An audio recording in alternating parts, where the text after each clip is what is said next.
Halo semuanya, kembali lagi di Audiobook Indonesia bersama aku Caca. Pembicara kedua yang akan membacakan buku dari Mark Manson dengan judul Segala-galanya Ambyar. Nah, sebelumnya aku pengen ngucapin terima kasih dulu kepada 8.200 pendengar yang udah ngedengerin audiobook kita. Yeay. Nah, pada kesempatan kali ini aku sama Arkan bakal ngadain giveaway buat teman-teman yang udah menjadi pendengar setia audiobook kita. Nah, giveaway-nya itu nanti aku bakal sebutin syarat-syaratnya di akhir pembacaan buku ya. Untuk sekarang kita akan langsung saja membacakan buku Mark Manson dengan judul Segala-galanya Ambyar bab 3 dengan judul Hukum Newton tentang Emosi. Kali pertama Isaac Newton kena pukul di wajahnya adalah saat ia berdiri termangu di ladang. Pamannya sedang menjelaskan padanya tentang mengapa gandum harus ditanam dalam lajur-lajur diagonal, tapi Isaac tidak mendengarkan. Pandangannya malah menatap matahari sambil bertanya terbuat dari apakah cahaya itu. Ia masih berusia 7 tahun. Pamannya menempeleng pipi kirinya begitu keras sampai Isaac terjerembab di tanah dan hilang kesadaran selama beberapa saat. Ia tidak ingat siapa dirinya. Dan seiring keping-keping kesadarannya terhimpun kembali satu demi satu, beberapa rahasianya tetap terbenam di kubangan lumpur, tertinggal di tempat yang tidak mungkin ditelusuri lagi. Ayah Ishak meninggal sebelum ia lahir, dan tak berapa lama kemudian ibunya menelantarkannya demi menikah lagi dengan seorang kaya yang telah berumur dari desa sebelah. Akibatnya, masa kecil Ishak dilewatkan secara berpindah-pindah dari paman, sepupu, dan kakeknya. Tidak ada yang sungguh menginginkannya. Tidak banyak yang memahaminya, ia adalah beban. Susah menumbuhkan benih-benih cinta padanya dan biasanya malah tidak muncul sama sekali. Paman Ishak adalah seorang pemabuk yang tidak pernah makan bangku sekolah, tapi ia tahu betul bagaimana cara menghitung semak dan lajur-lajur di ladang. Itulah satu-satunya keterampilan intelektualnya, dan karena itulah ia mungkin sering melakukannya dengan terlalu berlebihan. Ishak sering diawasi selama rangkaian sesi penghitungan lajur ini, karena hanya di saat itulah pamannya memberi perhatian padanya. Dan laksana air di padang gurun, setiap perhatian yang didapat anak itu membuatnya sangat terharu. Ternyata anak itu berbakat cemerlang. Pada usia 8, ia dapat memperkirakan jumlah pakan yang diperlukan untuk menyokong domba dan babi-babi di musim berikutnya. Pada usia 9, ia dapat menghitung dengan cepat jumlah gandum, jelai, dan kentang untuk berhektar-hektar ladang. Mencapai usia 10, Ishak telah memutuskan bahwa bertani adalah kegiatan bodoh dan sebagai gantinya, ia mengalihkan perhatiannya pada penghitungan lintasan matahari di setiap musim secara pasti. Pamannya tidak peduli pada lintasan matahari karena tetek bengek itu tidak mendatangkan makanan di meja, setidaknya tidak secara langsung. Jadi lagi-lagi ia menghantam Ishak. Sekolah tidak cukup membantu. Ishak tampak pucat dan kurus, kering dan linglung. Ia tidak pandai bergaul. Ia suka hal-hal yang biasanya cuma disukai para kutu buku, misalnya jam matahari, sumbu-sumbu kartesian, dan pembuktian apakah bulan sesungguhnya bulan. Ketika anak-anak lain bermain kriket atau kejar-kejaran di hutan, Ishak terpaku memandangi air terjun di dekat situ selama berjam-jam, sambil berpikir keras bagaimana bola mata manusia mampu melihat cahaya. Awal kisah hidup Isaac Newton dijalani dari satu pukulan ke pukulan lainnya, dan setiap ia terkapar, otak perasaannya belajar untuk merasakan sebuah kenyataan yang tak bisa diubah, bahwa pasti ada sesuatu yang salah di dalam dirinya. Pasalnya, bagaimana mungkin orang tuanya menelantarkan dia? Bagaimana mungkin teman-teman sebayanya memperolok dirinya? Alasan apa lagi yang bisa dipakai untuk menjelaskan hidupnya yang nyaris selalu sendiri? Di saat otak pemikirnya tengah asyik menggambar kurva yang keren dan memetakan gerhana bulan, otak perasaannya diam-diam meresapi sebuah kesadaran bahwa ada sesuatu yang salah besar tentang si anak Inggris dari Lincolnshire ini. Suatu hari, ia menulis di buku catatan sekolahnya. Aku ini seorang yang nista, pucat dan lemah. Tidak ada ruang untukku, baik itu di rumah maupun di dasar neraka sekalipun. Apa yang bisa kuperbuat? Apa gunaku? Tiada yang bisa kulakukan selain menangis. Hingga di titik ini, semua yang Anda baca tentang Newton adalah nyata, atau setidaknya sangat mungkin terjadi. Tapi untuk sementara, mari kita anggap seolah-olah terdapat suatu dunia paralel. Dan anggaplah di dunia paralel ini terdapat Isaac Newton yang lain, yang kurang lebih serupa dengan Isaac Newton yang sebenarnya. Ia masih berasal dari keluarga yang berantakan dan kasar.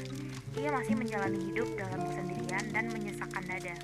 Ia masih cemerlang dalam hal mengukur dan menghitung apa saja yang ada di hadapannya.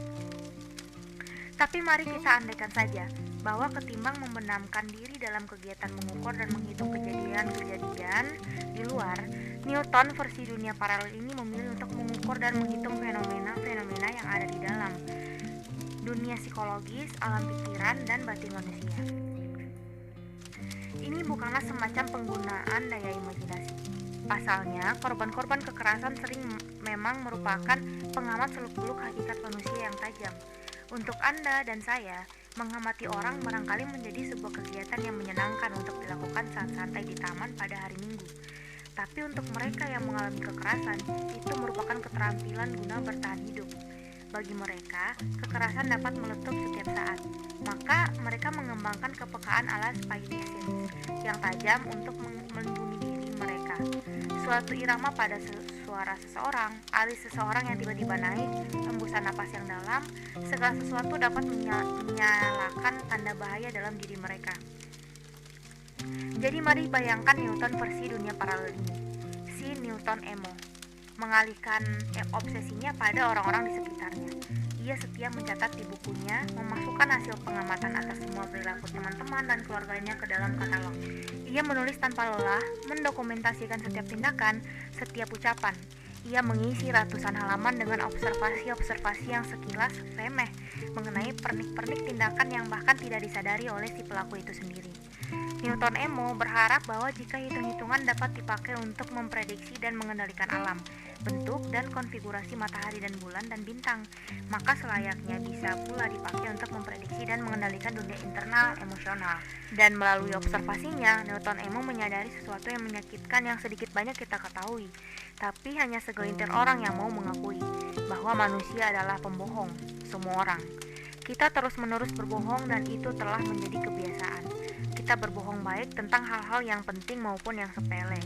Dan biasanya kita berbohong bukan untuk menyakiti orang lain, namun kita berbohong pada orang lain karena kita terlanjur terbiasa berbohong pada diri kita sendiri. Ishak tahu bahwa hati orang mampu membelokkan sinar yang datang tanpa sepengetahuan orang itu sendiri. Bahwa orang-orang mengaku yang sesungguhnya terlihat mereka benci. Mereka mengimani sesuatu tapi apa yang dilakukannya tidak mencerminkan hal itu. Mereka membayangkan diri mereka berbudi luhur, padahal mereka tengah melakukan tindakan-tindakan yang sangat bengis dan culas. Meski demikian, dalam pikiran mereka, entah mengapa mereka percaya tindakan yang mereka lakukan itu selaras dan benar.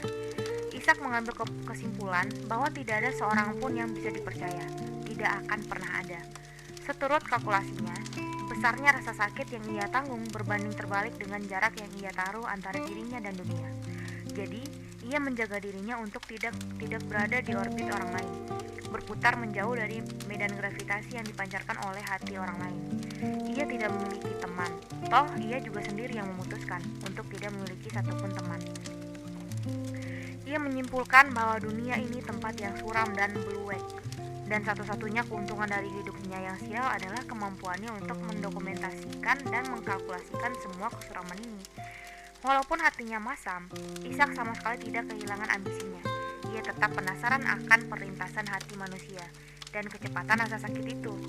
Ia ingin tahu gaya yang dihasilkan oleh nilai-nilai dan berapa masa sebuah harapan. Dan yang terpenting, ia ingin mengerti jalinan hubungan antara elemen-elemen tersebut. Ia memutuskan untuk menulis 3 hukum Newton tentang emosi. Hukum pertama Newton: setiap tindakan mendatangkan reaksi emosional dari pihak lawan dan kadarnya setara. Bayangkan saya memukul Anda tepat di wajah tanpa ada alasan, tanpa ada pembenaran, murni sebuah kekerasan. Reaksi naluriah Anda barangkali adalah membalas dengan segala cara. Barangkali bersifat fisik, Anda balas memukul saya, barangkali bersifat verbal, Anda akan mengumpat-umpat saya dengan kata-kata kotor. Atau barangkali bentuk pembalasannya akan bersifat sosial, Anda akan menelpon polisi atau otoritas lainnya dan mengupayakan hukuman setimpal atas tindakan penyerangan yang saya lakukan. Terlepas dari apapun respons Anda akan merasakan merasakan perasaan negatif yang ditujukan pada saya. Dan tak ayal menjadi sangat jelas bahwa saya adalah orang yang jahat. Apalagi pikiran bahwa saya telah menimpakan rasa sakit tanpa ada justifikasi apapun, tanpa ada alasan yang menunjukkan bahwa saya pantas mendapatkannya, membentuk kesadaran akan ketidakadilan di antara kita. Sebuah kesenjangan moral atau moral gap memisahkan kita. Kesadaran bahwa satu dari antara kita pada dasarnya baik hati dan yang lain adalah si bergajul tengik yang rendah. Rasa sakit melahirkan kesenjangan moral, dan ini bukan hanya antar manusia. Jika seekor anjing menggigit Anda, naluri Anda spontan menghukumnya. Jika jemari kaki Anda tersandung meja, apa yang Anda lakukan? Anda memaki meja bejat itu. Jika rumah Anda tersapu banjir bandang, Anda ikut terbenam dalam duka yang dalam dan menjadi amat marah pada Tuhan, semesta, dan juga kehidupan. Itulah kesenjangan moral. Kesenjangan moral merupakan kesadaran bahwa sesuatu yang keliru telah terjadi dan Anda atau orang lain layak untuk pulih kembali seperti sedia kala. Di mana ada penderitaan, selalu muncul kesadaran di diri kita akan superioritas atau inferioritas, dan selalu ada rasa sakit. Ketika dihadapkan pada kesenjangan moral, emosi-emosi kita pun meluap, mendambakan penyetaraan, atau kembali lagi pada kondisi kesetaraan moral. Hasrat akan penyetaraan ini mengambil bentuk berupa kesadaran akan kelayakan atau sense of deserving. Karena saya sudah memukul Anda merasa saya layak dipukul balik atau diganjar hukuman. Perasaan ini, atau bahwa saya layak menerima rasa sakit, akan membuat Anda dipenuhi emosi-emosi yang kuat terhadap saya, terutama amarah. Emosi Anda juga akan meningkat di seputar perasaan bahwa Anda tidak layak dipukul, bahwa Anda tidak melakukan kesalahan apapun, dan betapa Anda justru layak mendapatkan perlakuan yang lebih baik dari saya dan orang lain di sekitar Anda. Perasaan-perasaan inilah yang akan terwujud dalam bentuk kesedihan, nestapa, atau kebingungan. Kesadaran akan kelayakan menerima sesuatu ini merupakan pertimbangan nilai yang kita buat di hadapan kesenjangan moral. Kita sepakat bahwa sesuatu itu lebih baik dibanding sesuatu yang lainnya, bahwa seseorang lebih mulia dari orang lain, bahwa peristiwa yang satu kurang diminati ketimbang lainnya. Kesenjangan moral adalah tempat lahirnya nilai-nilai.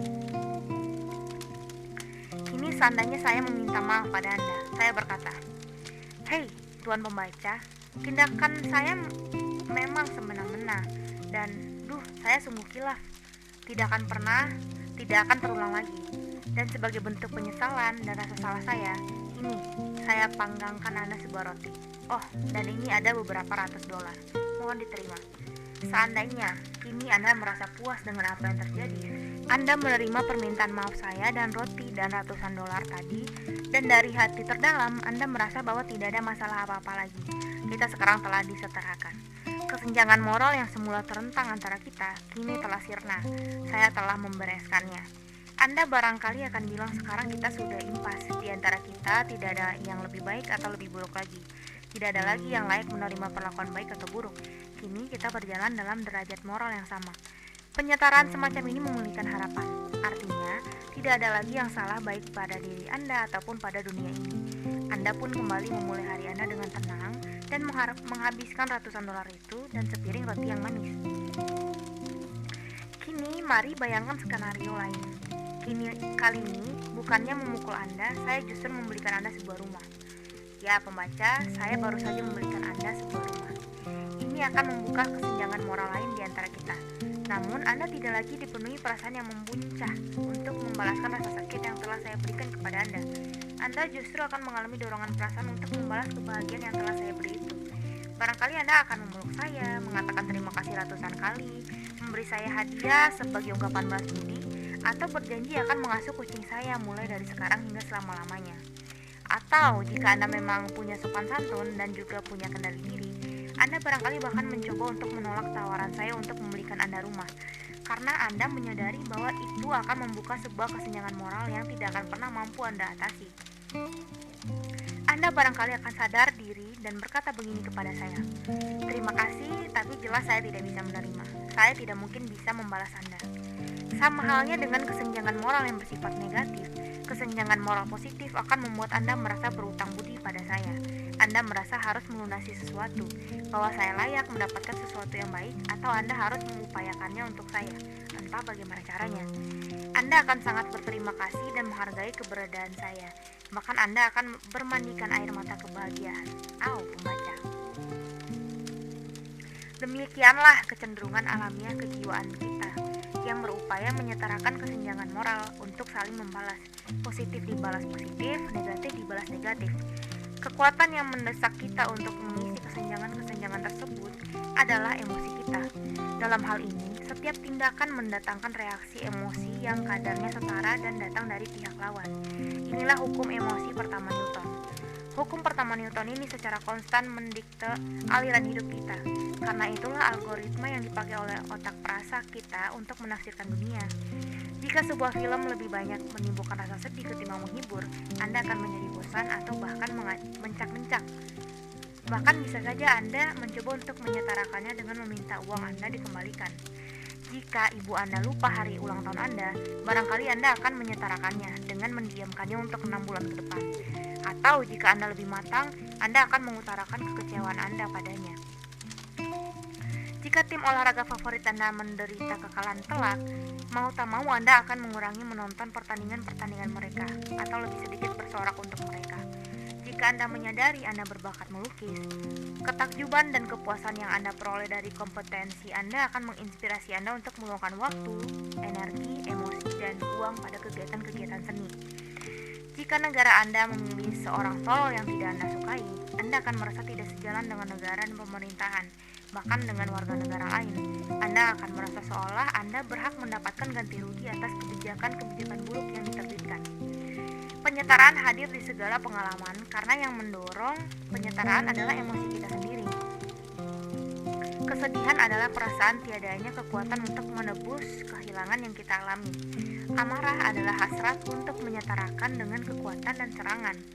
Kegembiraan adalah perasaan dimerdekakan dari rasa sakit. Sementara rasa bersalah merupakan perasaan bahwa Anda sejatinya layak mendapatkan sesuatu penderitaan yang tidak pernah menghampiri Anda. Hasrat untuk menyetarakan mendasari kesadaran kita akan keadilan. Ini telah dituangkan selama berabad-abad dalam aneka aturan dan hukum. Misalnya kode klasik Hammurabi, Raja Babilonia, mata ganti mata dan gigi ganti gigi. Atau kaidah emas kitab suci, perbuatlah pada saudaramu apa yang pantas kau lakukan untuk dirimu sendiri. Dalam biologi evolusioner dikenal altruisme resiprokal, dan dalam teori permainan disebut sebagai strategi tit for tat.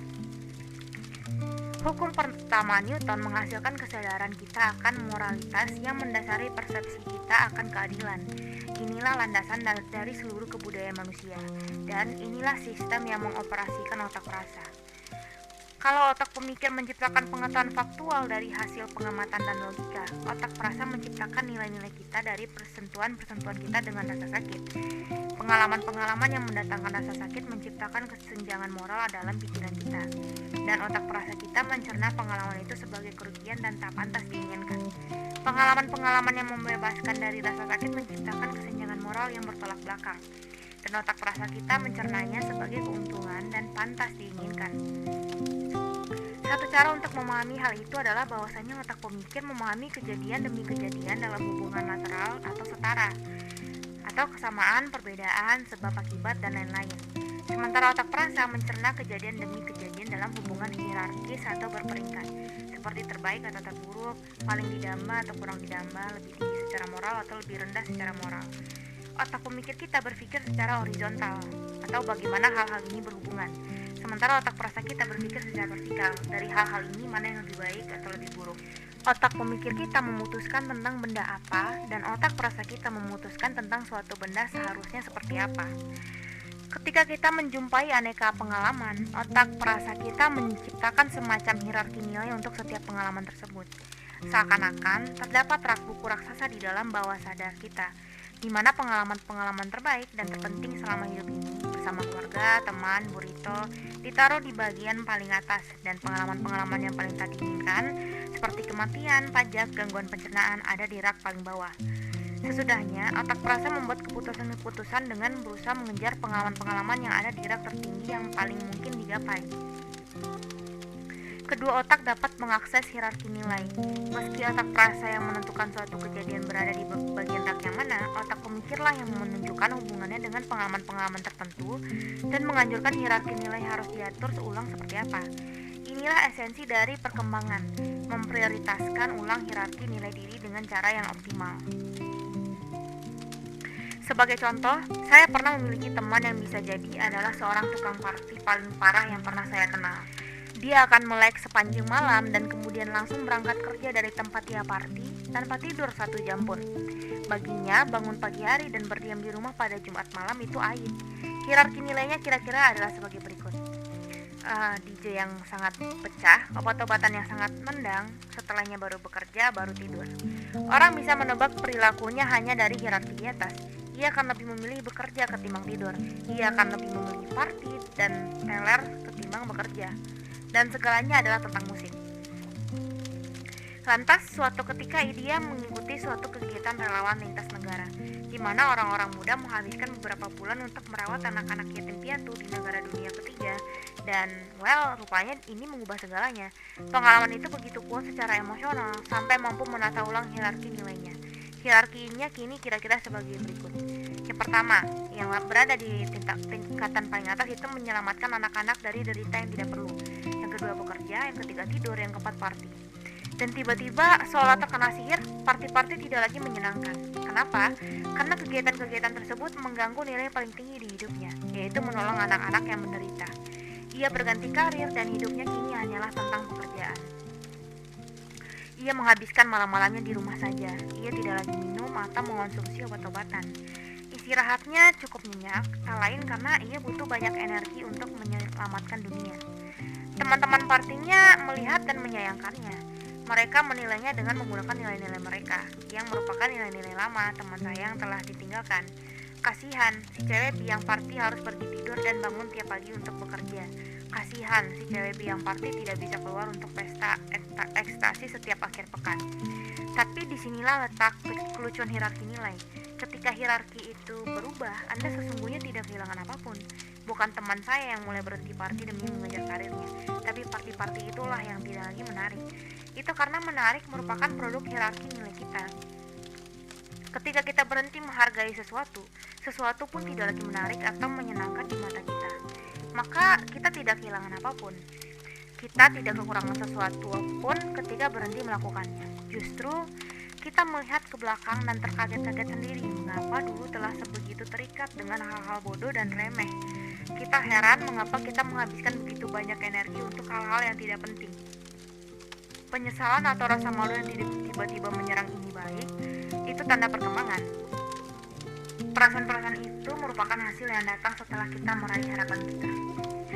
Hukum kedua Newton, harga diri kita setara dengan total emosi kita hingga saat kini. Mari kembali pada contoh mengenai pukulan. Namun kali ini, bayangkan saya ada di dalam sebuah medan kekuatan gaib yang bisa mencegah setiap konsekuensi jatuh menimpa saya. Anda tidak bisa membalas pukulan saya. Anda tidak bisa mengatakan apapun pada saya. Anda bahkan tidak bisa berkata apa-apa pada orang lain tentang diri saya. Saya tak tersentuh, semacam iblis jahanam yang maha tahu dan maha kuat. Hukum pertama Newton tentang emosi menyatakan bahwa ketika seseorang atau suatu hal menyebabkan rasa sakit pada diri kita, kesenjangan moral pun terbentang dan otak perasa kita memunculkan emosi-emosi yang menyiksa untuk memotivasi kita untuk segera menyetarakan. Tapi apa jadinya jika penyetaraan itu tidak pernah terwujud? Apa jadinya jika seseorang atau suatu hal membuat kita merasa sedih, namun begitu kita tidak mampu membalas atau berdamai? Apa jadinya jika kita merasa tak berdaya melakukan penyetaraan atau membuat keadaan menjadi nyaman kembali? Apa jadinya jika medan kekuatan saya terlalu kuat untuk Anda? Ketika kesenjangan moral terjadi untuk waktu yang cukup lama, kesenjangan itu menjadi normal. Kesenjangan-kesenjangan tersebut menjadi standar pengharapan kita. Hierarki nilai kita ditempati oleh aneka kesenjangan tersebut. Jika seseorang memukul kita dan kita tidak pernah bisa balas memukul, pada akhirnya otak perasa kita akan sampai pada sebuah kesimpulan yang aneh. Kita pantas dipukul. Sudah jelas bukan? Kalau toh kita tidak pantas dipukul, bukankah harusnya kita mampu membalasnya? Fakta bahwa kita tidak dapat menyetarakannya menunjukkan bahwa memang secara inheren kita ini lebih rendah, atau si pemukul memang secara inheren berada lebih tinggi. Ini juga merupakan bagian dari respons yang diberikan oleh harapan kita. Sebab jika penyetaraan tampak tidak mungkin, otak perasa menyodorkan jalan terbaik berikutnya: menyerah, menerima kekalahan, menilai diri sendiri inferior dan rendah. Ketika seseorang menyakiti kita, lazimnya kita segera bereaksi, dia si bejat dan saya yang alim. Tapi Jika kita tak kunjung mampu menyetarakan dan menindak dia seturut kealiman tadi, otak perasa akan mempercayai satu-satunya penjelasan lain, sayalah yang bejat dan dialah yang alim. Menyerah di hadapan kesenjangan moral yang kokoh merupakan sebuah sifat dasar alamiah otak perasa kita. Dan itulah hukum kedua Newton tentang emosi. Emosi-emosi yang kita alami selama ini membentuk cara kita dalam menilai segala hal yang terkait dengan diri kita. Penyerahan dan pengakuan diri sebagai orang yang memang terlahir inferior sering disebut minder atau rendah diri. Apapun sebutannya, hasilnya tetap sama. Kehidupan mengganjal langkah Anda sedikit saja dan Anda merasa tidak berdaya untuk menghadapinya. Maka otak perasa Anda menyimpulkan bahwa memang Anda layak menerimanya. Untuk kesenjangan moral di sisi sebaliknya, tentu saja berlaku hal yang sama. Jika kita diganjar sesuatu hal tanpa benar-benar bersusah payah, seperti trofi partisipasi dan prestasi katrolan dan medali emas untuk peringkat ke-9, kita dengan salah kaprah mempercayai bahwa diri kita terlahir hebat, melebihi kenyataan kita yang sesungguhnya. Kita lalu mengembangkan harga diri palsu yang ketinggian, atau yang umumnya lebih sering disebut jemawa. Harga diri kita bersifat kontekstual. Jika Anda sering dicemooh karena memakai kacamata tebal dengan hidung yang aneh waktu kecil, otak perasa Anda akan mengenali diri Anda sebagai seseorang yang tolol. Bahkan sampai kelak Anda dewasa dan menjelma sebagai seorang yang ganteng sekalipun, orang-orang yang dibesarkan dalam lingkungan keagamaan yang ketat dan kerap mendapat hukuman berat atas dorongan-dorongan seksualnya sering tumbuh dengan otak perasa yang memahami seks sebagai sesuatu kekeliruan, meskipun otak pemikir mereka telah meyakinkan bahwa seks itu alamiah dan bahkan sungguh menyenangkan. Harga diri yang tinggi dan rendah tampak berbeda di permukaan, tapi keduanya merupakan dua sisi mata uang palsu. Karena entah Anda merasa seakan lebih baik ketimbang seisi dunia atau lebih buruk ketimbang seisi dunia, keduanya sama-sama mengandung sebuah kebenaran, bahwasanya Anda membayangkan diri Anda sebagai sesuatu yang istimewa, yang terpisah dari dunia ini. Seseorang yang percaya dirinya layak diperlakukan istimewa karena ia merasa hebat, tidaklah berbeda dengan seseorang yang layak diperlakukan istimewa karena merasa dirinya bobrok. Keduanya sama-sama narsistik. Keduanya berpikir diri mereka istimewa. Keduanya berpikir dunia harus mengecualikan mereka dan memperhatikan nilai dan perasaan mereka lebih daripada orang lain. Orang-orang yang narsistik akan berpindah-pindah di antara perasaan superior dan inferior. Orang lain cinta mati dengan mereka atau membenci mereka. Semuanya bagus sekali atau segala-galanya ambiar. Suatu peristiwa adalah momen indah dalam kehidupan mereka atau momen traumatis. Bagi para narsistik ini, tidak ada kejadian yang biasa-biasa saja. Karena untuk bisa mengenali suatu peristiwa dengan jernih, artinya ia sendiri harus rela melepaskan pandangan manjanya yang merasa dirinya adalah manusia istimewa. Biasanya, berinteraksi dengan orang-orang narsistik ini sangat menguras energi. Mereka selalu berbicara tentang diri mereka sendiri dan memaksa orang lain untuk juga memperhatikannya.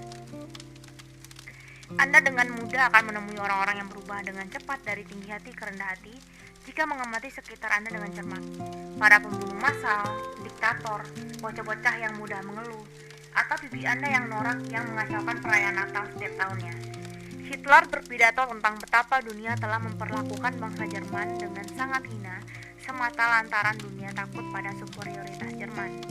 Dan di California baru-baru ini, seorang pemuda sinting bersenjata mencoba menembaki asrama wanita dengan bermodalkan pembenaran berupa fakta bahwa garis-garis itu lebih suka berkencan dengan pemuda-pemuda inferior, membuatnya tersisih dan mesti berjaga hingga kini. Anda bahkan bisa juga menemukan kecenderungan ini di diri Anda sendiri jika mau jujur. Semakin Anda merasa tidak aman akan sesuatu, semakin Anda terbang maju dan mundur dari perasaan-perasaan delusional bahwa Anda superior. Saya adalah yang terbaik. Ke perasaan delusional bahwa Anda inferior. Saya persis sampah. Harga diri adalah ilusi. Itu hanyalah bangunan psikologis yang dirancang oleh otak perasa supaya dapat memprediksi mana saja yang bisa menolong dan mana saja yang justru melukai. Pada intinya, kita harus merasakan sesuatu tentang diri kita sendiri untuk bisa merasakan sesuatu tentang dunia. Dan tanpa perasaan-perasaan tersebut, mustahil bagi kita untuk menemukan pengharapan. Kita semua memiliki narsisisme dalam kadar tertentu.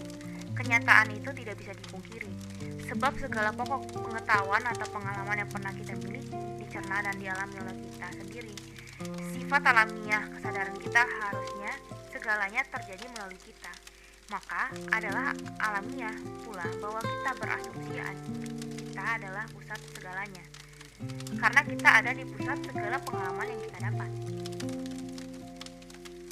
Kita semua terlalu kepedean dengan keahlian dan kemampuan kita dan meremehkan keahlian dan kemampuan orang lain. Banyak orang percaya bahwa mereka memiliki kecerdasan di atas rata-rata dan memiliki kemampuan di atas rata-rata dalam segala bidang, terutama saat mereka sesungguhnya sama sekali tidak seperti itu. Kita semua cenderung percaya bahwa kita lebih tulus dan baik hati ketimbang yang senyatanya. Masing-masing dari kita ada kalanya suka memperdaya diri sendiri dan percaya bahwa apa yang baik untuk kita pasti juga baik untuk semua orang. Ketika kita yang menjadi biang kegagalan, kita cenderung menganggapnya sebagai kesalahan kecil yang membawa hikmah. Tetapi ketika orang lain yang menjadi biang kegagalan, kita langsung menilai karakter orang tersebut. Narsisisme kadar rendah yang mendarah daging ini memang alamiah, tapi ini mungkin juga merupakan biang keladi banyak permasalahan sosial politik kita. Ini bukanlah permasalahan sayap kanan atau sayap kiri. Ini bukan permasalahan generasi tua atau generasi muda. Ini bukan permasalahan timur atau barat. Ini adalah permasalahan manusia. Setiap institusi akan membusuk dan bobrok dengan sendirinya. Setiap orang, jika diperbesar kekuasaannya dan dikurangi hambatan-hambatannya, diperkirakan akan memperalat kekuasaannya demi keinginannya sendiri. Setiap individu akan pura-pura buta dengan kekurangannya sendiri, sambil terus mengubar kekurangan-kekurangan orang lain. Selamat datang di bumi, nikmatilah kunjungan Anda. Otak perasa kita membelokkan realitas sedemikian rupa sehingga kita percaya bahwa permasalahan dan derita kita merupakan sesuatu yang istimewa dan unik di dunia ini. Walaupun nyatanya tidak demikian. Manusia membutuhkan narsisisme buatan sendiri ini karena narsisisme merupakan garis terakhir pertahanan kita melawan kebenaran yang menggelisahkan. Karena mari kita belak-belakan saja, orang-orang memang memuakan dan hidup ini sungguh sulit dan tidak bisa ditebak. Kebanyakan dari kita menjalani hidup ini asal mengalir saja, dan sebagian malah sungguh-sungguh tersesat. Dan jika kita tidak memiliki kepercayaan palsu yang terwujud dalam superioritas atau inferioritas kita, suatu kepercayaan yang semu bahwa kita luar biasa dalam hal tertentu, kita akan mengantre untuk terjun bebas dari jembatan terdekat. Tanpa adanya sedikit delusi narsistik, tanpa kebohongan yang terus-menerus kita katakan bahwa kita ini spesial, kita mungkin akan berhenti berharap. Tapi narsisisme dalam diri kita ini bukanlah tanpa pengorbanan. Entah Anda percaya bahwa Anda adalah yang terbaik di dunia ini atau yang terburuk di dunia, satu hal yang juga benar, Anda terpisah dari dunia ini. Dan keterpisahan inilah yang akhirnya mengekalkan penderitaan yang seharusnya tidak perlu ada. Hukum ketiga Newton. Identitas Anda akan tetap menjadi identitas Anda hingga sebuah pengalaman baru melawannya. Cerita pedih yang sudah umum kita dengar. Seorang cowok menyelingkuhi ceweknya. Cewek itu patah hati lalu merana. Cowok itu meninggalkan ceweknya dan sakit hati si cewek tidak hilang hingga beberapa tahun kemudian. Si cewek itu benci dengan dirinya sendiri. Dan supaya otak perasa bisa tetap mempertahankan harapan, otak pemikirnya harus memilih satu dari dua penjelasan.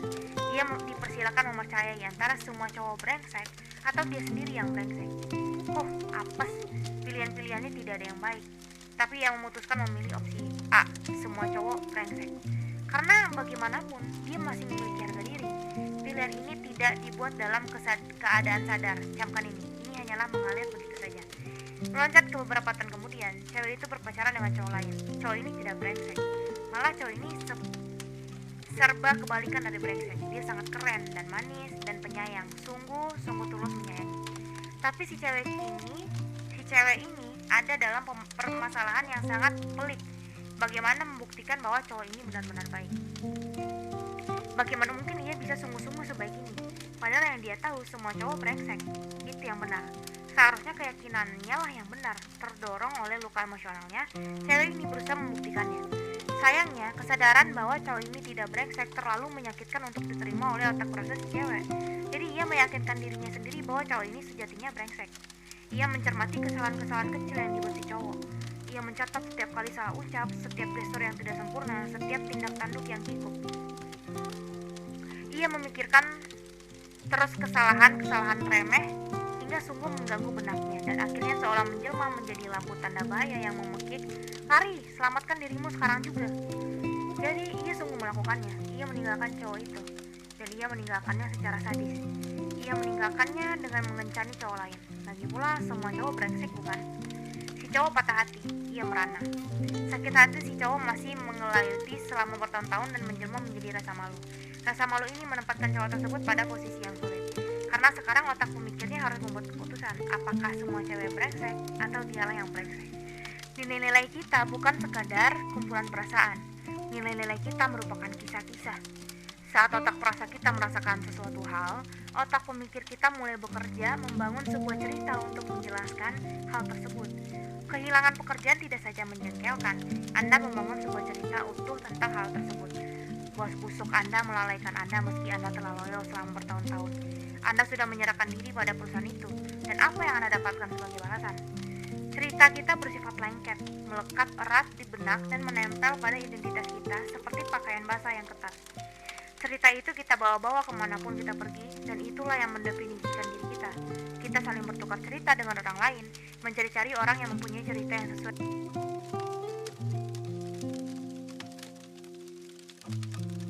dengan punya kita. Kita menyebut orang-orang tersebut sahabat, teman, orang-orang baik. Dan untuk mereka yang memiliki cerita-cerita yang bertentangan dengan kita menyebut mereka jahat. Cerita-cerita kita mengenai diri sendiri dan dunia pada dasarnya adalah tentang A. Nilai suatu hal atau seseorang, dan B. Apakah sesuatu atau seseorang layak mendapatkan suatu nilai. Semua cerita dibangun secara demikian. Suatu hal buruk menimpa seseorang atau hal, dan orang itu tidak layak menerimanya. Yang kedua, suatu hal baik terjadi pada seseorang, dan orang itu tidak layak menerimanya. Suatu hal baik terjadi pada seseorang, dan orang itu layak menerimanya. Dan yang terakhir, suatu hal buruk menimpa seseorang, dan orang itu layak menerimanya. Semua buku, mitos, fabel, sejarah, semua nilai kemanusiaan yang disampaikan dan terus dikenang hingga kini, sejatinya hanyalah jalinan bunga-bunga yang disusun dari aneka ragam cerita syarat nilai, dari satu cerita bergulir ke cerita lain, dan dari sekarang hingga selamanya. Cerita-cerita ini kita ciptakan untuk diri kita sendiri, di antara hal-hal yang penting dan tidak penting, yang layak dan tidak layak. Cerita-cerita tersebut melekat pada kita dan mendefinisikan siapa kita. Cerita-cerita tersebut menentukan bagaimana kita menempatkan diri di dunia dan menyesuaikan diri dengan sesama. Cerita-cerita itu menentukan bagaimana kita menilai diri kita sendiri, apakah kita layak akan kehidupan yang lebih baik atau tidak, apakah kita layak dicintai atau tidak, apakah kita layak meraih kesuksesan atau tidak, dan cerita-cerita tersebut menentukan apa yang kita ketahui dan kita pahami tentang diri kita. Jaringan cerita-cerita bermuatan nilai ini merupakan identitas kita. Saat Anda berkata pada diri sendiri, sungguh aku adalah seorang nahkoda yang ulung, itulah sebuah cerita yang Anda bangun untuk mendefinisikan dan memahami diri Anda. Komponen dari diri Anda yang gemar bicara dan berjalan inilah yang Anda kenalkan pada orang lain dan Anda pajang di sekujur halaman Facebook Anda. Andalah sang nahkoda dan Anda menjalaninya dengan sangat sempurna, maka Anda layak mendapatkan hal-hal baik. Tapi disinilah terdapat kelucuan.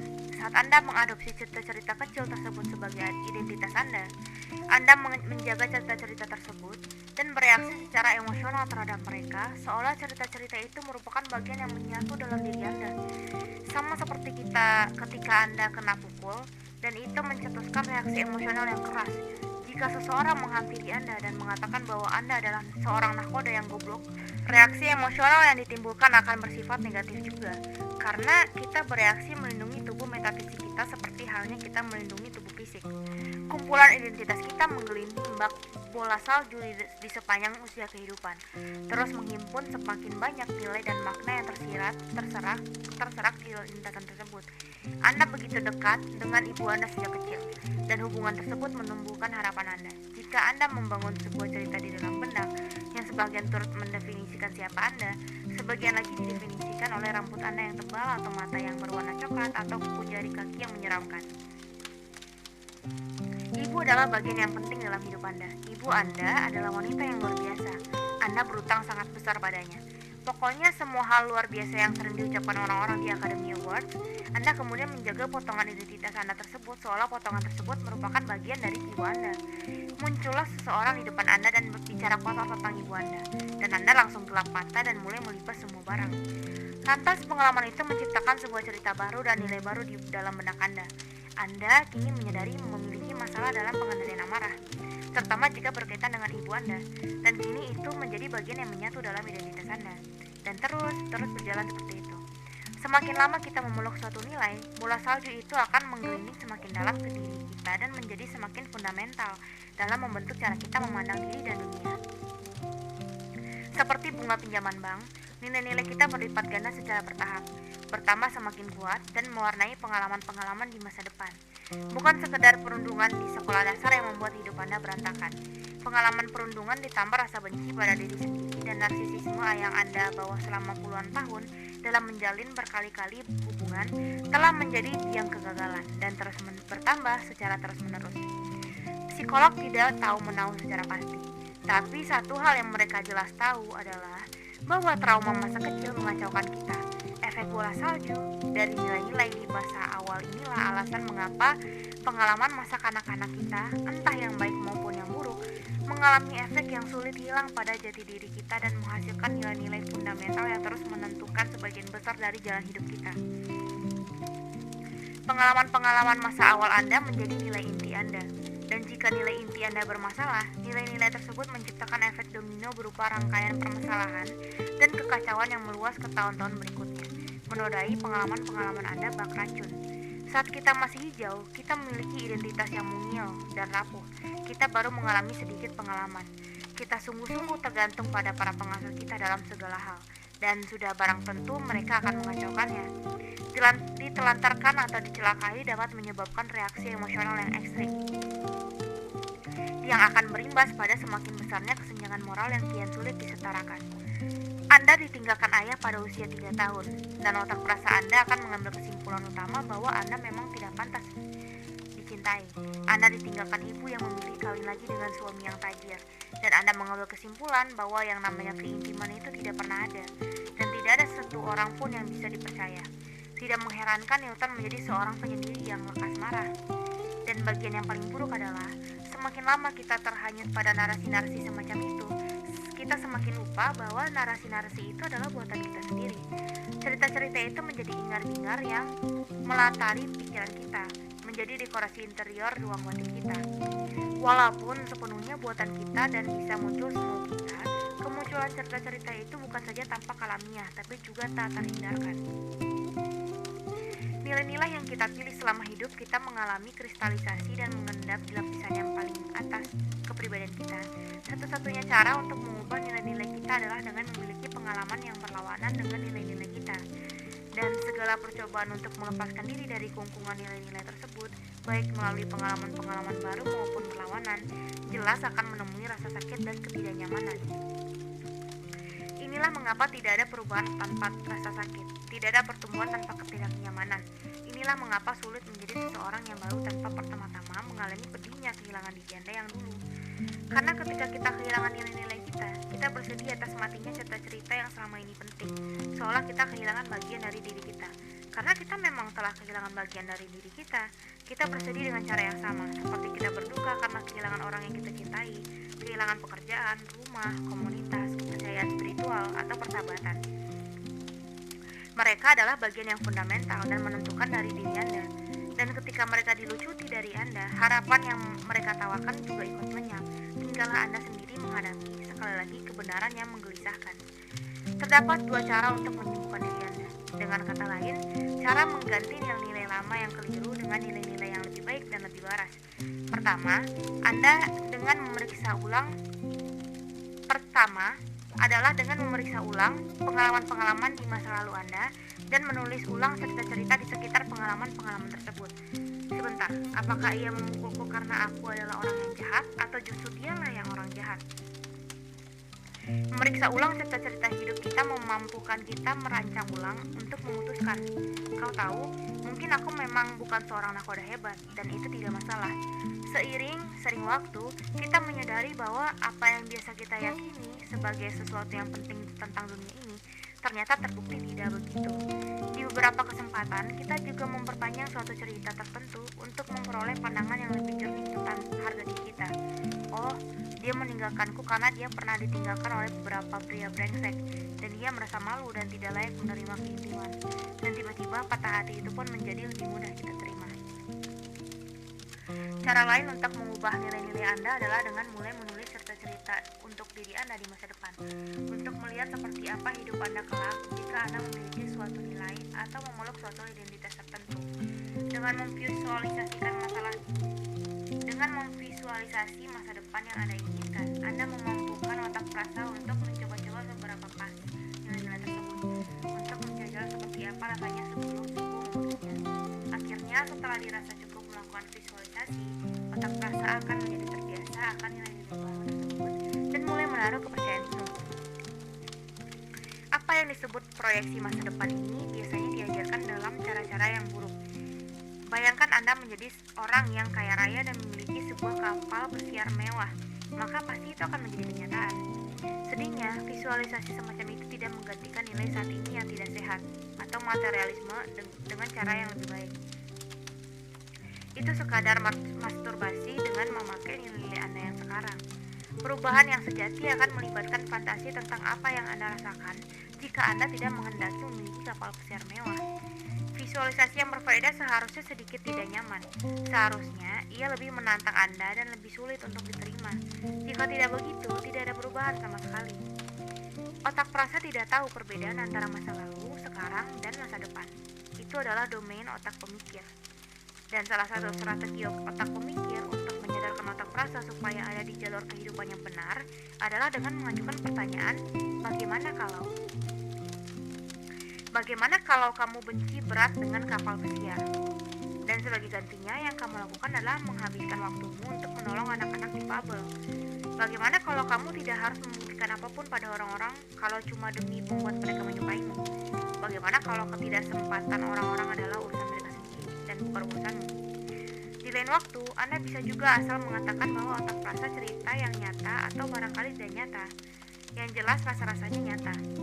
Joko Willing, mantan anggota Navy SEAL dan seorang penulis, mengisahkan dalam bukunya Discipline Equals Freedom, Field Manual, bahwa ia bangun setiap pagi pada pukul 4:30 karena ia membayangkan musuhnya sedang berkeliaran di suatu tempat di luar sana.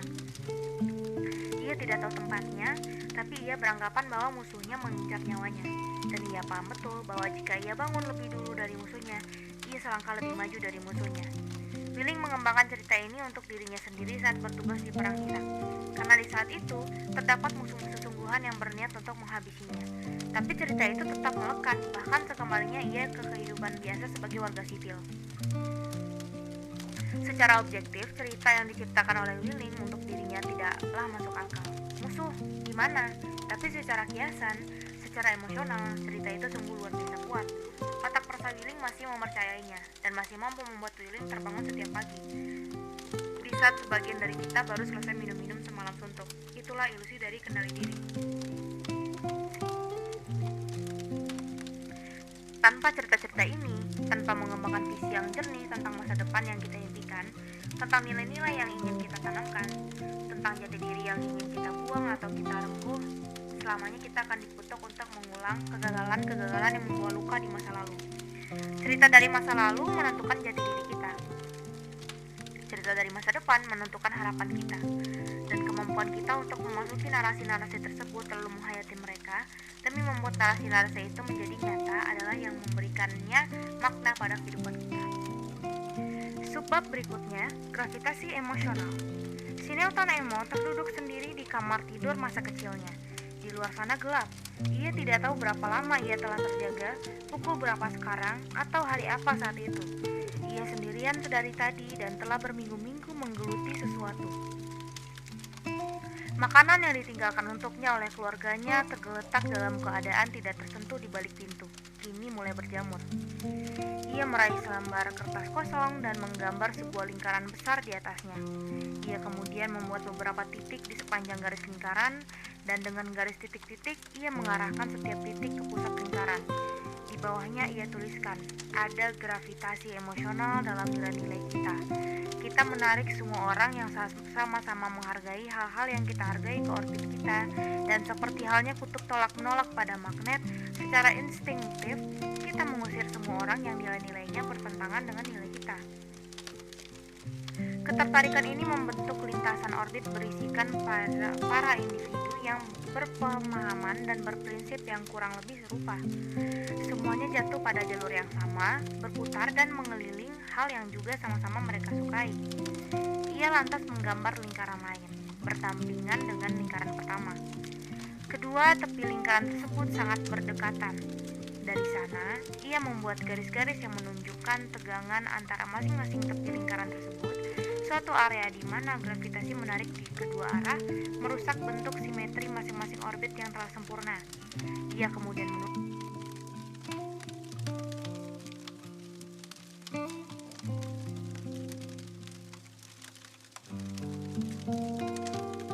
menulis demikian.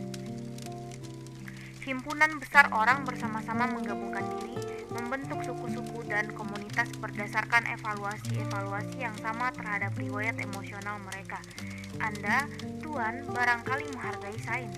Saya pun menghargai sains. Maka terdapat magnetisme emosional di antara kita. Nilai-nilai kita saling menarik satu sama lain dan menyebabkan kita senantiasa saling terjatuh ke dalam orbit orang-orang ini, dalam tarian pertemanan yang bersifat metafisik.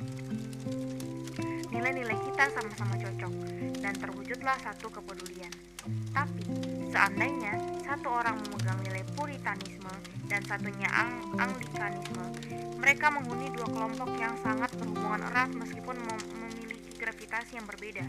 Ini membuat masing-masing saling merusak orbit milik sesamanya karena ketegangan di dalam hierarki nilai, menantang identitas yang lain, dan akibatnya menghasilkan emosi-emosi negatif yang akan mendorong mereka untuk pergi menjauh dan tidak saling bersepakat terdapat kepedulian yang mereka bawa.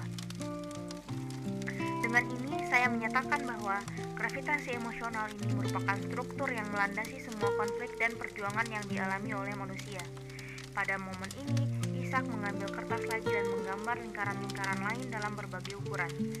Semakin kuat kita memeluk suatu nilai, ia menulis, maka artinya semakin kokohlah keyakinan kita bahwa sesuatu itu lebih tinggi atau lebih rendah di antara hal-hal lain. Semakin besar kekuatan gravitasinya, semakin ketatlah orbitnya, dan semakin sulit bagi orang lain untuk merusak lintasan dan tujuan orbit tersebut. Nilai-nilai terkuat kita lantas meminta baik simpati maupun antipati dari orang lain. Semakin banyak orang yang memiliki kesamaan nilai, semakin banyak orang yang mulai mengikatkan diri dan mengorganisasi diri mereka ke dalam sebuah lembaga yang tunggal, koheren, berdasarkan nilai tersebut. Ilmuwan dengan para ilmuwan, rohaniwan dengan para rohaniwan. Orang-orang yang menyukai hal yang sama saling mencintai. Orang-orang yang membenci hal yang sama juga saling mencintai. Dan orang-orang yang mencintai atau membenci hal-hal yang berbeda juga membenci satu sama lain. Semua sistem manusia pada akhirnya mencapai titik keseimbangan dengan cara bersekutu dan berhimpun menjadi konstelasi-konstelasi yang dirangkai oleh kerjasama antar sistem nilai yang sama. Orang-orang berkumpul bersama, saling bertukar dan menyempurnakan cerita personal masing-masing hingga cerita-cerita tersebut menjadi satu dan sama, dan identitas personal pun menjadi identitas kelompok.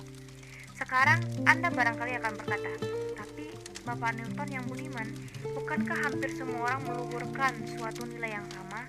Tidakkah semua orang sama-sama menginginkan sepotong roti dan tempat yang aman untuk tidur di malam hari? Dan untuk poin itu, saya katakan Anda benar, kawan. Semua orang memang lebih banyak kesamaannya ketimbang perbedaannya. Kita semua kebanyakan menginginkan hal yang sama di hidup ini, tapi perbedaan yang hanya sejemput itu melahirkan emosi, dan emosi melahirkan kesadaran akan pentingnya suatu hal atau sense of importance. Maka, kita mulai menganggap perbedaan-perbedaan tersebut menjadi jauh lebih penting, mengalahkan kesamaan-kesamaan di antara kita.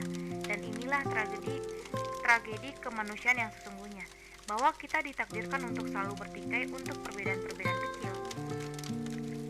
Teori gravitasi emosional ini, keselarasan dan tarik-menarik terhadap nilai-nilai yang sama, menyingkapkan sejarah peradaban. Di bagian-bagian dunia yang berbeda, terdapat faktor geografis yang berbeda pula. Suatu wilayah bisa jadi keras dan terjal dan terlindung secara rapat dari para penyusup. Masyarakatnya secara alamiah akan meluhurkan nilai-nilai netralitas dan pengasingan. Ini kemudian akan menjadi identitas kelompok mereka. Wilayah lain mungkin berlimpah makanan dan anggur, dan masyarakatnya akan meluhurkan nilai keramah tamahan, hura-hura pesta, dan kekeluargaan. Ini juga akan menjadi identitas mereka. Wilayah lain mungkin merupakan tempat yang gersang dan sulit untuk ditinggali, tapi karena memiliki jangkauan pandangan yang sangat terbuka lebar dan mampu menghubungkan banyak pulau dari situ, masyarakatnya akan meluhurkan nilai otoritas, kepemimpinan militer yang kuat, dan kekuasaan yang absolut. Ini juga merupakan identitas mereka. Dan sebagaimana setiap individu melindungi identitas mereka melalui kepercayaan, rasionalisasi, dan bias, komunitas, suku, dan bangsa melindungi identitas mereka dengan cara yang sama. Budaya ini pada akhirnya mencapai bentuk yang lebih solid menjadi bangsa-bangsa, yang kemudian meluas, membawa lebih dan lebih banyak orang dalam payung sistem-sistem nilai mereka. Akhirnya bangsa-bangsa ini akan saling berbenturan, dan nilai-nilai yang berlawanan akan saling menunggu.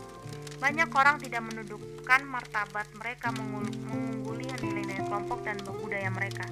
Maka banyak orang akan rela mati untuk nilai-nilai tertinggi mereka, untuk keluarga, kekasih, bangsa, Tuhan mereka.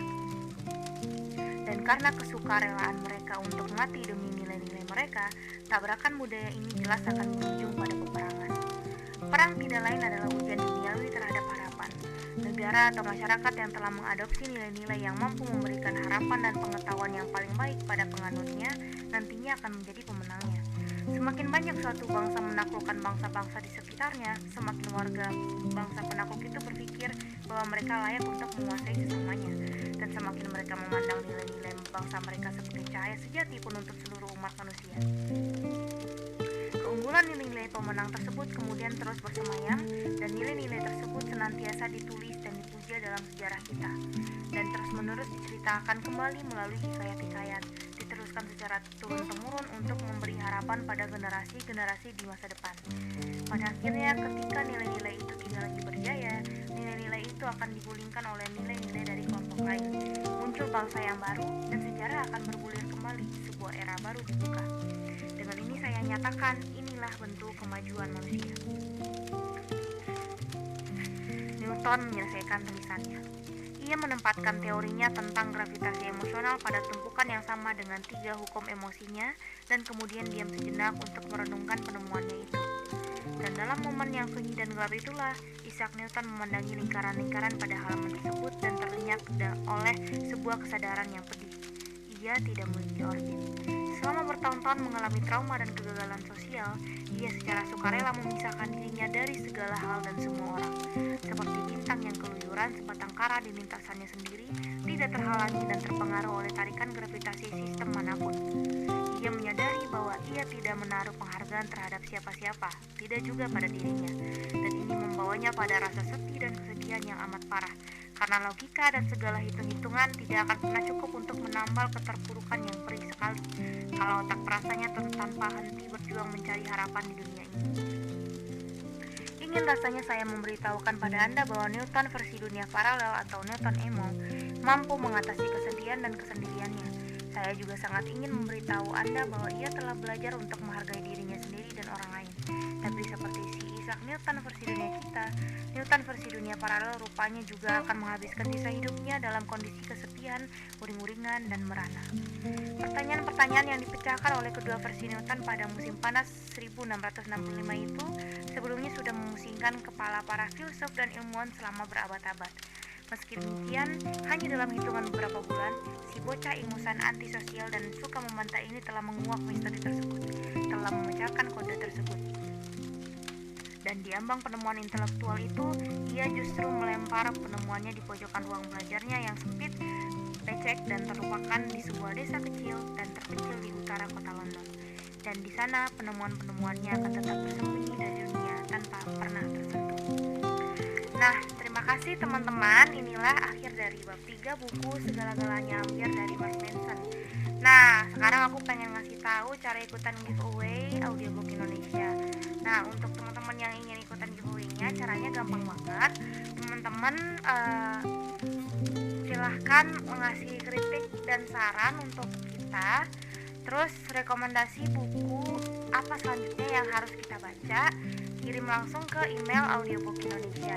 3 orang yang akan kami pilih secara acak akan mendapatkan saldo OVO senilai 20.000. Terima kasih teman-teman. See you in the next chapter of buku Segala-galanya.